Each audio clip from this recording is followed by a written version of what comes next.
আসসালামু আলাইকুম, শুভেচ্ছা সহ আমন্ত্রণ প্রবাস সংবাদে। প্রবাস সংবাদে আপনাদের সাথে আছে আমি নবনীতা। শুরুতেই জানিয়ে দিচ্ছি ফ্রেমওয়ার্ক ফাইন্যান্স লিমিটেড প্রবাস সংবাদ শিরোনাম। ইরানে মার্কিন ইসরায়েলি হামলায় মধ্যপ্রাচ্যের সর্বোচ্চ সেতু ধ্বংস, কুয়েতের প্রধান তেল শোধনাগার ও আমিরাতের গ্যাস ক্ষেত্রে ইরানের হামলা। ইরানের ক্ষেপণাস্ত্র হামলায় কুয়েত বিমানবন্দরে ফ্লাইট চলাচল বন্ধ, দূতাবাসের উদ্যোগে 12 এপ্রিল দাম্মাম হয়ে ঢাকা ফ্লাইট শুরুর খবরে স্বস্তিতে প্রবাসীরা।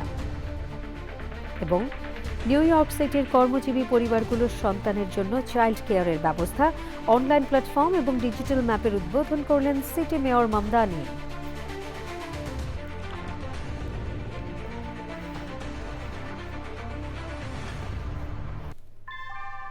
নিউ ইয়র্কে প্রবীণদের কাছে আস্থার নাম অল কাউন্টি হোম কেয়ার। এখানে পাচ্ছেন প্রিয়জনের যত্নে অভিজ্ঞ কেয়ার গিভার। কল করুন 646-444-2266। সংবাদ শিরোনামগুলো জানাচ্ছিলাম। এখনকার এই সংবাদ আয়োজন একই সঙ্গে চ্যানেলের ইউটিউব চ্যানেল এবং চ্যানেলের ওটিটি প্ল্যাটফর্ম আই স্ক্রিনে লাইভ স্ট্রিমিং হচ্ছে। যাচ্ছি পুরো সংবাদে। ইরানে হামলা চালিয়ে মধ্যপ্রাচ্যের সর্বোচ্চ সেতু ধ্বংস করেছে যুক্তরাষ্ট্র ও ইসরায়েল। এরপর মধ্যপ্রাচ্যে মার্কিন মিত্র দেশগুলোতে পাল্টা প্রতিরোধে নেমেছে তেহরান। কুয়েতের তথা মধ্যপ্রাচ্যের সবচেয়ে বড় তেল শোধনাগারের পাশাপাশি সংযুক্ত আরব আমিরাতের অন্যতম গ্যাস প্রক্রিয়াকরণ কেন্দ্রেও ড্রোন হামলা চালিয়েছে ইরান। তবে কুয়েতের বিদ্যুৎ ও পানি বিশুদ্ধকরণ কেন্দ্রে ড্রোন হামলার কথা অস্বীকার করে আইআরজিসি জানিয়েছে ইসরায়েল থেকে ওই হামলা চালানো হয়েছে। জাতিসংঘের নিরাপত্তা পরিষদে বলপূর্বক হরমুজ প্রণালী খোলার প্রস্তাবে ভেটো দিয়েছে রাশিয়া, চীন ও ফ্রান্স। শিহাব খান দিগন্ত জানাচ্ছেন। ইরানে যুক্তরাষ্ট্র ও ইসরায়েলের হামলার মাত্রা বেড়ে যাওয়ায় ফুঁসে উঠেছে ইরানের বিপ্লবী গার্ড বাহিনী আইআরজিসি। প্রতিদিনই আক্রমণের মাত্রা আরও জোরদার করছে তারা। যুক্তরাষ্ট্র যত ইরানকে খাটো করে দেখানোর চেষ্টা করছে, ততই অপ্রতিরোধ্য হয়ে উঠছে আইআরজিসি। ইরানে যুক্তরাষ্ট্র ও ইসরায়েল হামলা চালিয়ে যখন মধ্যপ্রাচ্যের সবচেয়ে বড় সেতু ধ্বংস করেছে, এর পরের দিনই মধ্যপ্রাচ্যে মার্কিন মিত্র দেশগুলোতে পাল্টা প্রতিশোধে নেমেছে ইরান।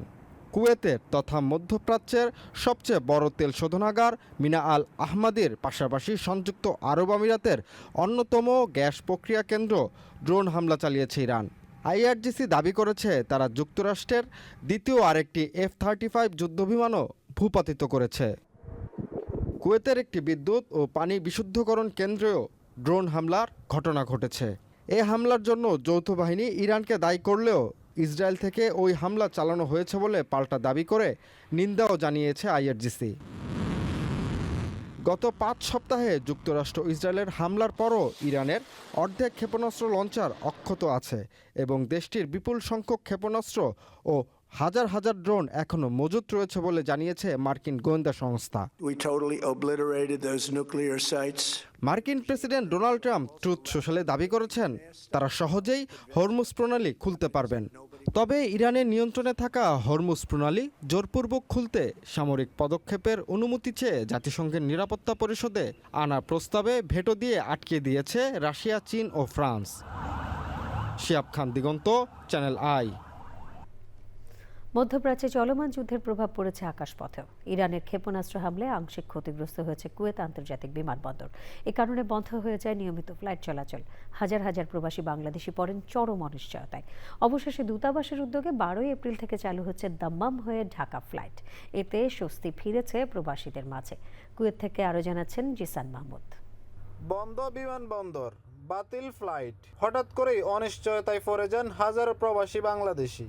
কারো ছুটি শেষ, কারো ভিসার মেয়াদ ঘনিয়ে আসছে, আবার কারো পরিবারের কাছে ফেরার অপেক্ষা। তবে এই সংকটে স্বস্তির খবর দিয়েছে বাংলাদেশ দূতাবাস কুয়েত।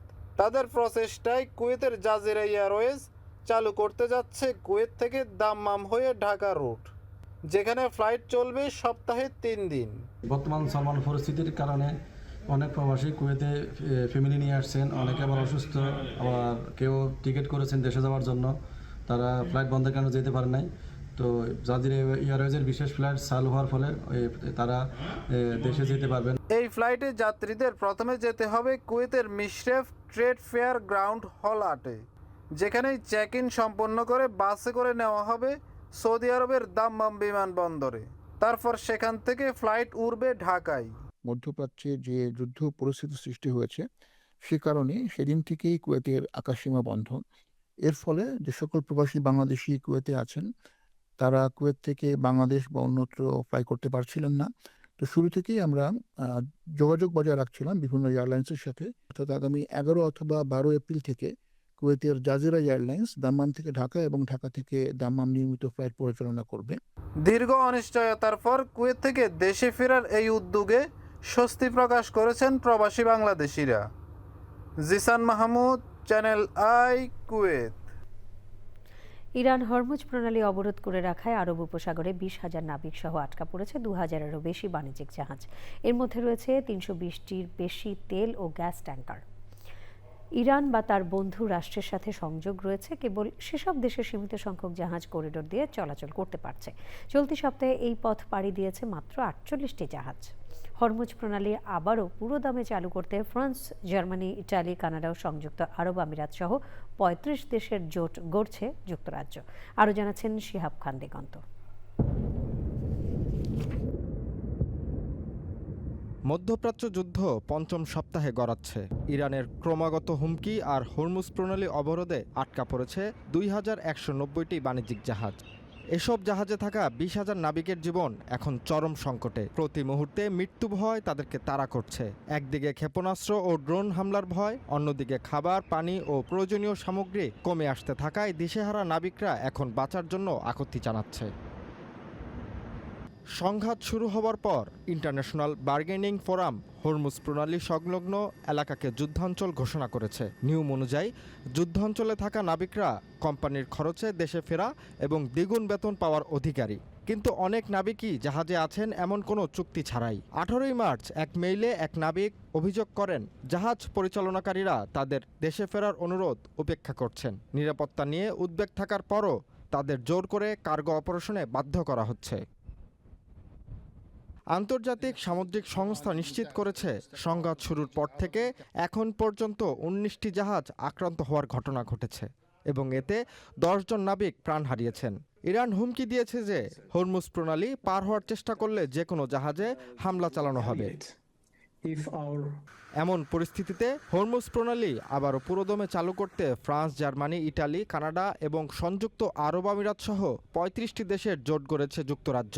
ব্রিটিশ প্রধানমন্ত্রী কিয়ার স্টারমার জানিয়েছেন বৃহস্পতিবার পররাষ্ট্রমন্ত্রী ইভেট কুপারের সভাপতিত্বে একটি ভার্চুয়াল আলোচনা হয়েছে। সে সময় নৌ চলাচলের স্বাধীনতা পুনরুদ্ধার, আটকা পড়া জাহাজ ও নাবিকদের নিরাপত্তা নিশ্চিত এবং প্রয়োজনীয় পণ্যের সরবরাহ আবারও শুরু করার বিষয়ে কূটনৈতিক ও রাজনৈতিক পদক্ষেপ নিয়ে আলোচনা হয়েছে। Shihab Khan Diganta, channel I.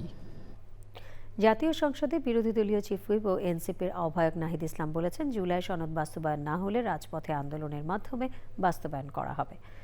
পবিত্র নগরী মক্কার একটি হোটেলে এনসিপির সৌদি আরবের ডায়াসপোরা অ্যালায়েন্সের উদ্যোগে জামায়াত ইসলামী ও বিভিন্ন সংগঠনের নেতৃবৃন্দের সাথে মতবিনিময় সভায় তিনি বলেন, জুলাই অভ্যুত্থানে নিহত আহতদের রক্ত বৃথা যেতে দেয়া হবে না। অনুষ্ঠানে সভাপতিত্ব করেন এনসিপি ডায়াসপোরা অ্যালায়েন্স সদস্য সচিব মাহবুব আলম মনির। আরও ছিলেন কামরান হোসেন, যুগ্ম মুখ্য সংগঠক আতিকুর রহমান, সংগঠক রাসেল হোসাইন পাটোয়ারি, তোফাজ্জল হোসেন এবং অন্যরা। আমরা সংসদে কথা বলে যাচ্ছি, সংসদে যদি এর সুরাহা না হয় আমরা রাজপথের জন্য প্রস্তুতি নিচ্ছি। কারণ গণভোটের প্রশ্নে যারা সরকার গঠন করেছে তারা নিজেদেরকে সর্বা ভাবছে, তারা 42% ভোট পেয়েছে, অথচ 70% ভোট কিন্তু গণভোটে জনগণ হ্যাঁর পক্ষে দিয়েছে। তারা 42% ভোট পেয়ে 70% ভোটকে অবহেলা করছে এবং আপনারা যারা প্রবাসী ছিলেন আপনারা সবাই হ্যাঁর পক্ষে ভোট দিয়েছেন।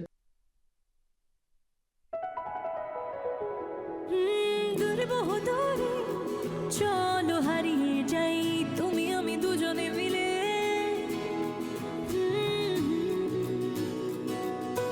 মিষ্টি মিষ্টি আদরে ভালোবাসার চাদরে হারিয়ে যাই দূরে বহুদূরে। লালা এভাবেই হারিয়ে গিয়ে ফিরে আসার গল্পগুলো বুনি শাহজালাল ফুড প্রোডাক্টসের বিস্কুট এবং ড্রাই ফ্রুটের সাথে। শাহজালাল, ঐতিহ্যের অনন্য স্বাদ, বিশ্বময়। এবারে যুক্তরাষ্ট্রের সংবাদ।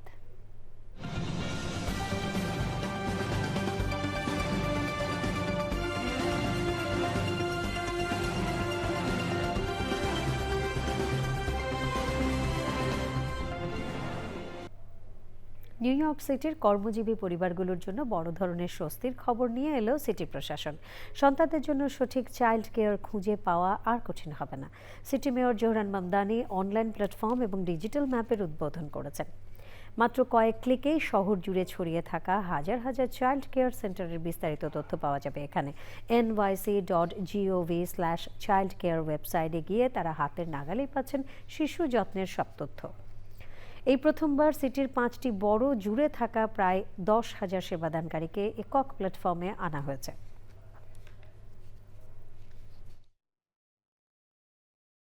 To be launching the first ever New York City government comprehensive map of every single licensed child care provider in the place that we call home. And that includes a preschool right here at the Hall of Science. This will be a map whose intent is ease of use, ease of knowledge, and we begin that with the URL where you can find it, newyorkcitynyc.gov/childcare. It's a website that's intuitive, it's been shaped by parent input, it will help families find childcare options near them, and will determine the options that best suit their needs. যুক্তরাষ্ট্রের president Donald Trump attorney general Pam বন্ডিকে পদ থেকে বরখাস্ত করেছেন। তার কাজ নিয়ে বাড়তে থাকা অসন্তোষ এবং কুখ্যাত যৌন অপরাধী জেফ্রি এপস্টেইন সংক্রান্ত তদন্তের নথি ব্যবস্থাপনা ঘিরে বিতর্কই এই সিদ্ধান্তের পেছনে মূল কারণ। বন্ডির জায়গায় উপ অ্যাটর্নি জেনারেল টড ব্ল্যাঞ্চ ভারপ্রাপ্ত হিসেবে দায়িত্ব পালন করবেন। হোয়াইট হাউস জানিয়েছে বন্ডিকে বেসরকারি খাতে নতুন দায়িত্ব দেয়া হতে পারে। এপস্টেইন মামলার নথি প্রকাশ ও গোপনীয়তা নিয়ে দীর্ঘদিন ধরে সমালোচনার মুখে ছিলেন তিনি, যা ট্রাম্প প্রশাসনের জন্য রাজনৈতিক চাপ তৈরি করেছিল। ওয়াশিংটনে বাংলাদেশ দূতাবাসে আয়োজিত জাতীয় দিবসের সংবর্ধনা অনুষ্ঠানে যোগ দিয়ে দুদেশের সম্পর্ক নিয়ে কথা বলেছেন যুক্তরাষ্ট্রের দক্ষিণ ও মধ্য এশিয়া বিষয়ক সহকারী পররাষ্ট্রমন্ত্রী এস পল কাপুর। যুক্তরাষ্ট্র বাংলাদেশ সম্পর্ক আগের যে কোনো সময়ের চেয়ে এখন অনেক বেশি নিবিড় বলে মন্তব্য করেন তিনি। পল কাপুর বলেন, নিরাপত্তা, বাণিজ্য, সুশাসন সহ বিভিন্ন ক্ষেত্রে দুদেশের সহযোগিতা এবং অভিন্ন মূল্যবোধ দুই দেশকে আরও সমৃদ্ধ নিরাপদ করে তুলছে। অনুষ্ঠানে দুদেশের সম্পর্ক জোরদার ও ভবিষ্যৎ সহযোগিতা বাড়ানোর বিষয়ে গুরুত্ব আরোপ করা হয়। যুক্তরাষ্ট্রের ফ্লোরিডায় বাংলাদেশি এক নারীকে হাতুড়ি দিয়ে পিটিয়ে হত্যা করা হয়েছে। নিহত নীলুফার ইয়াসমিন ফোর্ট মায়ার্সে D&D কনভেনিয়েন্স স্টোরের কর্মচারী ছিলেন। তার বাড়ি লক্ষ্মীপুরের চন্দ্রগঞ্জ উপজেলার কুশাখালী ইউনিয়নে। হত্যাকাণ্ডের পর পুলিশ রবার্ট জোয়াসিন নামের একজনকে গ্রেপ্তার করেছে। জানা গেছে, দোকানের বাইরে থাকা পার্ক করা একটি গাড়ি ভাঙচুর হতে দেখে নীলুফার ইয়াসমিন দোকান থেকে বের হন। এ সময় সেই ব্যক্তি নীলুফারকে বেশ কয়েকবার আঘাত করে চলে যায়। পরে পুলিশ এসে দেখে নীলুফার বেঁচে নেই। দুই মেয়েকে নিয়ে ফোর্ট মায়ার্সে বসবাস করতেন নীলুফার। মাস 6 আগে দোকানটিতে কাজে যোগ দেন তিনি। বাংলাদেশি আমেরিকান কমিউনিটির অন্যতম বৃহৎ আয়োজন বাংলাদেশ ডে প্যারেড 2026 উপলক্ষে নিউ ইয়র্ক অনুষ্ঠিত হলো সংবাদ সম্মেলন ও মিট অ্যান্ড গ্রিট অনুষ্ঠান। জ্যাকসন হাইটসের রেস্টুরেন্টে আয়োজিত এই অনুষ্ঠানে আয়োজকরা জানান, 17 মে অনুষ্ঠেয় বাংলাদেশ ডে প্যারেডের প্রস্তুতি শুরু হয়েছে। প্রবাসে বাংলাদেশের সংস্কৃতি, ঐতিহ্য ও বহুমাত্রিক পরিচয় তুলে ধরাই এই আয়োজনের মূল লক্ষ্য বলে উল্লেখ করেন তারা। এবারের প্যারেডে নিউ ইয়র্কের বিভিন্ন সামাজিক, সাংস্কৃতিক ও পেশাজীবী সংগঠনের অংশগ্রহণ নিশ্চিত করতে কাজ চলছে। নতুন প্রজন্মের বাংলাদেশি আমেরিকানদের সম্পৃক্ত করার উপর বিশেষ গুরুত্ব দেওয়া হচ্ছে। নিউ জার্সি স্টেটের বেঙ্গল ক্লাব অব আটলান্টিক সিটির উদ্যোগে 14 এপ্রিল বর্ষবরণ উৎসব ও বৈশাখী মেলা অনুষ্ঠিত হবে। বিকেল 5টা থেকে রাত 10টা পর্যন্ত এগ হারবার টাউনশিপের 7004 রিজ এভিনিউর হোলি ট্রিনিটি গির্জার মিলনায়তনে অনুষ্ঠিত হবে বর্ষবরণ উৎসব ও বৈশাখী মেলা। বিভিন্ন আয়োজনের মধ্যে রয়েছে কথামালা, সঙ্গীত, আবৃত্তি, সংবর্ধনা, র্যাফেল সহ মেলা। মেলায় বাংলার ঐতিহ্যবাহী চারু খাবার দাবার, বুটিক, পোশাক, পরিচ্ছদ ও গয়না সহ নানা রকম দেশীয় পণ্যের সমাহার থাকবে। বেঙ্গল ক্লাব অব আটলান্টিক সিটির ভারপ্রাপ্ত সভাপতি আলী চৌধুরী ও সাধারণ সম্পাদক কাজল বারোই, বর্ষবরণ উৎসবের আয়োজক মনির হোসেন, সদস্য সচিব কাজী লিখন ও প্রধান সমন্বয়ক মিরাজ খান এই আয়োজনে প্রবাসীদের অংশগ্রহণের আমন্ত্রণ জানিয়েছেন। এবারে অন্যান্য সংবাদ। মধ্যপ্রাচ্যে চলমান সংঘাতের মধ্যে ক্ষেপণাস্ত্র হামলায় নিহত বাংলাদেশি মোহাম্মদ তারেকের মরদেহ দেশে আনা হয়েছে। বাহরাইনে বাংলাদেশ দূতাবাসের উদ্যোগে গলফ এয়ারলাইন্সের বিশেষ ফ্লাইটে সৌদি আরবের দাম্মাম হয়ে শুক্রবার সন্ধ্যায় হজরত শাহজালাল আন্তর্জাতিক বিমানবন্দরে তার মরদেহ পৌঁছে। এর আগে মানামার কানু মসজিদে তার নামাজে জানাজা অনুষ্ঠিত হয়। এতে অংশ নেন রাষ্ট্রদূত সহ দূতাবাসের কর্মকর্তা এবং প্রবাসী বাংলাদেশিরা। জানাজা শেষে তার আত্মার মাগফিরাত কামনায় বিশেষ দোয়া করা হয়। চট্টগ্রামের সন্দ্বীপ উপজেলার বাসিন্দা মোহাম্মদ তারেক দীর্ঘ ২৭ বছর ধরে বাহরাইনে কর্মরত ছিলেন। পাকিস্তানি নাগরিকদের জন্য ভিসা অন অ্যারাইভাল সুবিধা স্থগিত করে দিয়েছে কাতার। মঙ্গলবার দোহায় পাকিস্তান দূতাবাসের এক বিজ্ঞপ্তিতে এই সিদ্ধান্তের কথা জানানো হয়। খালিজ টাইমসের খবরে বলা হয়েছে, ভিসা ছাড়া কাতারে প্রবেশের ক্ষেত্রে পাকিস্তানিদের নানা রকমের বিধিনিষেধের মুখে পড়তে হতে পারে এবং ইমিগ্রেশন কাউন্টারে ভোগান্তি পোহানোর শঙ্কা রয়েছে। ভোগান্তি এড়াতে কাতারে ভ্রমণের আগে সব পাকিস্তানিকে যথাযথ ভিসা সংগ্রহ করার পরামর্শ দিয়েছে দূতাবাস। পাকিস্তান দূতাবাসের কর্মকর্তারা বলেন, কাতারে রওনা হওয়ার আগে পাকিস্তানিদের জন্য ভিসা সংগ্রহ করা বাধ্যতামূলক এবং এই বিষয়ে নতুন ভ্রমণ নির্দেশনাও জারি করা হয়েছে। কাতারগামী পাকিস্তানি যাত্রীদের হালনাগাদ তথ্য জানা এবং ভ্রমণের আগে কাতারের সংশ্লিষ্ট কর্তৃপক্ষ বা ভিসা সেন্টারের সঙ্গে পরামর্শ করার নির্দেশনাও দিয়েছে দূতাবাস। বিশ্ববাজারে জ্বালানি তেল রপ্তানি বন্ধের নিষেধাজ্ঞা জারি করেছে রাশিয়া। নিজেদের অভ্যন্তরীণ বাজারে জ্বালানি সরবরাহ স্বাভাবিক রাখতে ৩১শে জুলাই পর্যন্ত পেট্রোল রপ্তানি করবে না দেশটি। ইউক্রেনের সাম্প্রতিক ড্রোন হামলায় রাশিয়ার জ্বালানি শোধনাগারগুলো ক্ষতিগ্রস্ত হওয়ায় তেল রপ্তানি সক্ষমতা হ্রাস পেয়েছে। যুদ্ধ শুরুর আগে রাশিয়া তাদের মোট পেট্রোল উৎপাদনের প্রায় ১০ থেকে ১২% বিশ্ববাজারে রপ্তানি করত। এতে বিশ্ববাজারে তেলের মূল্যের ওপর নতুন করে প্রভাব ফেলতে পারে বলে আশঙ্কা করা হচ্ছে। কানাডায় বিয়ার, ওয়াইন এবং স্পিরিটের উপর ফেডারেল এক্সাইজ কর আবারও বৃদ্ধি পেয়েছে। এতে করে জীবনযাত্রার খরচ নিয়ে ইতিমধ্যে চাপের মধ্যে থাকা সাধারণ ভোক্তা ও ব্যবসায়ীরা নতুন করে উদ্বেগে পড়েছেন। সরকার প্রতি বছর স্বয়ংক্রিয়ভাবে এই কর সমন্বয় করে থাকে। এবারও সেই নিয়মের প্রায় 2% পর্যন্ত কর বৃদ্ধি কার্যকর হচ্ছে। এই কর বাড়ানোর ফলে 2026-2027 অর্থ বছরে অতিরিক্ত প্রায় $41 মিলিয়ন রাজস্ব আসতে পারে বলে ধারণা করা হচ্ছে। কর বাড়ানোর ফলে দেশজুড়ে ব্রুয়ারি ও অ্যালকোহল শিল্পের কর্মীরা এই সিদ্ধান্তের বিরোধিতা করে উদ্বেগ প্রকাশ করেছেন। তাদের মতে উৎপাদন খরচ ইতিমধ্যে বেড়ে বিক্রি স্থবির অবস্থায় আছে। সিলেট প্রেস ক্লাবের সভাপতি এবং সিলেট থেকে প্রকাশিত জনপ্রিয় দৈনিক জালালাবাদের সম্পাদক মুক্তাবিজ উন্নুরকে যুক্তরাজ্যে সংবর্ধনা দেওয়া হয়েছে। অনুষ্ঠানে সভাপতিত্ব করেন বিসিএ সভাপতি অলি খান এবং সঞ্চালনা করেন সাধারণ সম্পাদক মিঠু চৌধুরী। বক্তারা যুক্তরাজ্যে বসবাসরত বাংলাদেশি কমিউনিটি এবং বাংলাদেশের মানুষের মধ্যে সম্পর্ক আরও সুদৃঢ় করার উপর গুরুত্ব আরোপ করেন। মতবিনিময় সভায় যুক্তরাজ্যের নন রেসিডেন্ট বাংলাদেশি নাগরিকদের সঙ্গে বাংলাদেশের মানুষের সম্পর্ক আরও জোরদার করার বিষয়ে আলোচনা হয়।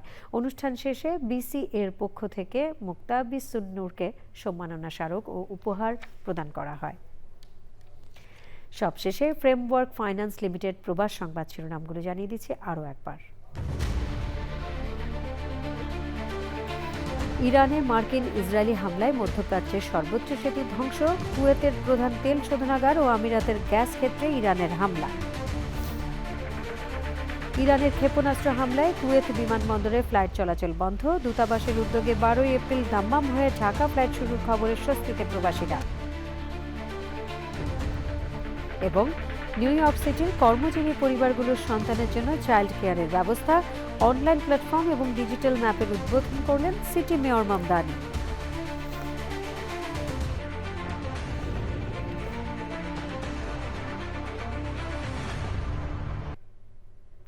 দেশের সবচেয়ে জনপ্রিয় টেলিভিশন চ্যানেল আইয়ের সবশেষ সংবাদ জানতে ভিজিট করুন channelionline.com।